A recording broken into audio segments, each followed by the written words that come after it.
Big pass Tamil season 8ல இன்னைக்கு நடந்த task ரொம்பவுமே அக்ரெசிவா போணுச்சுங்க. ரொம்பவுமே சூப்பராவும் இருந்துச்சு. சும்மா அடித்தடி ரேஞ்சுக்கு தான் போணுச்சு. இப்ப ஒரு டீம் வந்து பாத்தீங்கன்னா, இந்த டாஸ்க்ல இருந்து எலிமினேட் பண்ணியிருக்கிறாங்க. வேற எந்த டீமும் இல்லைங்க. பிங்க் டீம தான் எலிமினேட் பண்ணியிருக்கிறாங்க. இந்த முறை வந்து பாத்தீங்கன்னா, செங்கலோட சேர்த்து முயல் அதாவது ராபிட்டையும் அனுப்புனாங்க.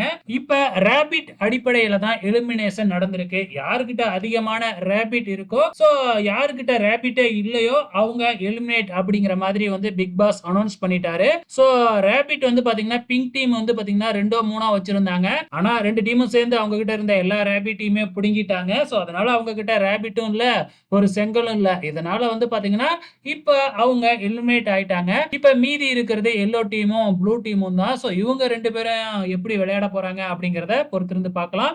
ஆல்ரெடி யார் வின்னர் அப்படிங்கறது கூட தெரிஞ்சிடுச்சு. உங்களோட கமெண்ட்ஸை மறக்காம இந்த வீடியோ கீழே கமெண்ட் பண்ணுங்க.